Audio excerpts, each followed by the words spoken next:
अस्सलाम वालेकुम, welcome back to my channel. कैसे हैं आप सब? उम्मीद है सब खैरियत से होंगे। अल्हम्दुलिल्लाह मैं भी बिल्कुल ठीक ठाक हूँ और अल्लाह का बड़ा करम है कि कराची का मौसम बहुत खूबसूरत, बहुत प्यारा हुआ है और इतनी अच्छी बारिश आज हुई है ना, इतनी अच्छी बारिश हुई है कि मैं आपको बता ही नहीं सकती हूँ कि मौसम बहुत बेहतरीन हो गया है। यानी कि जो गर्मी हमने गुजारी है ना तकरीबन रमज़ान के बाद ईद पर और उसके बाद फिर बड़ी ईद पर, तो बहुत ज़्यादा गर्मी थी, धूप और एकदम हब्स सी मची हुई थी और कोई कुछ भी समझ में नहीं आता, कोई काम करने का दिल नहीं करता था और ना कहीं आने का, ना कहीं जाने का और ना ही कुछ करने का। तो बस यहाँ पर अब जो है मैं नीचे आई थी और अब मैंने कहा कि हमें ना सनस्क्रीन का इस्तेमाल बहुत करना चाहिए। सनस्क्रीन हमारे फेस के लिए ना बहुत ज़रूरी होती है। अगर आप बाहर जाओ या नहीं जाओ, घर में भी हो ना, तो आपने करना है क्योंकि आपने किचन के काम तो करने ही हैं। तो ये मैंने एक मंगवाई थी, इसकी पूरी किट थी। इसका फ़ेस वॉश भी है, क्रीम भी है और वो भी मैं आपको दिखाऊंगी। और इसकी जो है ना ये सन क्रीम है, बहुत अच्छी है और बिल्कुल चिपचिप नहीं है, बहुत अच्छी है।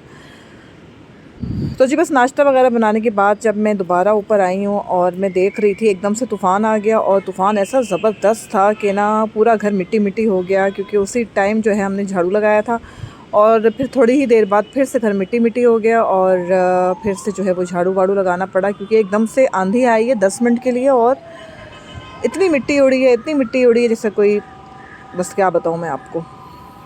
तो जी बस फिर उसके बाद मैं चली गई थी इम्तियाज़ और वहाँ से मैं छोटा मोटा सामान लाई थी, जो कि आप देख रहे हो। मैं आपको इसलिए जल्दी जल्दी दिखा रही हूँ क्योंकि आप ये देखकर बोर ना हो और सिर्फ एंजॉय करो कि मैं क्या लेने गई थी। मैं सिर्फ छोटी मोटी ग्रॉसरी लेने गई थी, कोई ख़ास सामान तो नहीं था, सिर्फ ये छोटा मोटा ही सामान था जो कि मैं लेने गई थी। और उसके बाद जो है फिर मैं आई हूँ घर में। मैंने ये देखे ना सारा झाड़ू वापस से लगाया है, क्योंकि मिट्टी जो थी वो जान ही नहीं छोड़ रही थी बिल्कुल भी। फिर मैंने साथ साथ जो था वो खाना बनाना भी शुरू कर दिया। और मैंने जो अपने लास्ट व्लॉग में आपसे कुछ शेयर किया था कि ब्लॉगर्स पे इतनी बातें क्यों होती हैं और ये सब कुछ, तो मकसद आप लोगों ने फिर कमेंट्स के ज़रिए कुछ बताया भी नहीं। तो बस मैंने आपसे यही शेयर करना था कि हर किसी का अपना एक लाइफ स्टाइल होता है, हर कोई अपनी लाइफ में कुछ ना कुछ करना चाहता है, तो प्लीज़ उसे करने दीजिए, टोके मत। अगर आप टोकेंगे ना तो बंदा वहीं स्टॉप हो जाना है और बंदा उसी बंदे ने कामयाब होना है जो कोई टोक भी मारे तो फिर भी वो काम करता रहे जो उसने करना है, आगे बढ़ता रहे।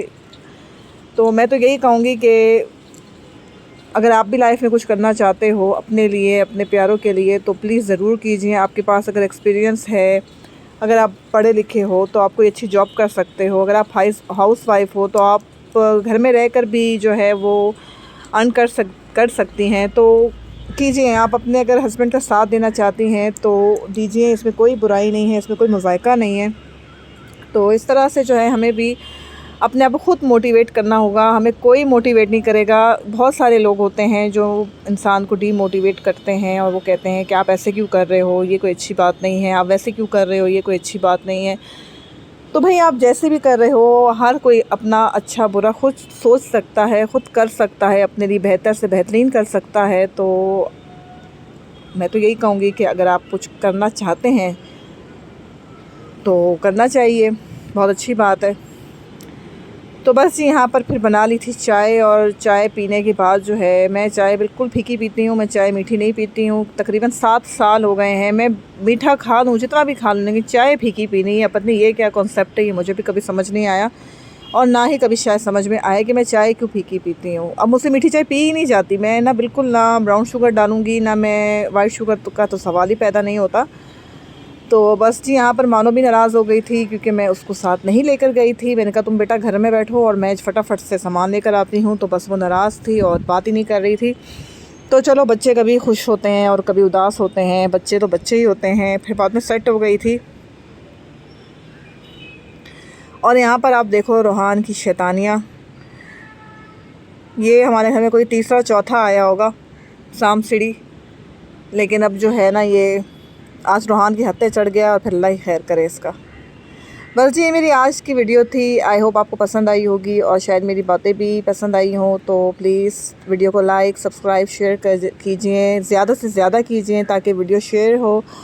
और अपना बहुत ज़्यादा ख्याल रखें, अपने आप को मोटिवेट ख़ुद करें, कोई आपको मोटिवेट नहीं करेगा, आपने ख़ुद कुछ दिखाना है, कुछ कर गुज़रना है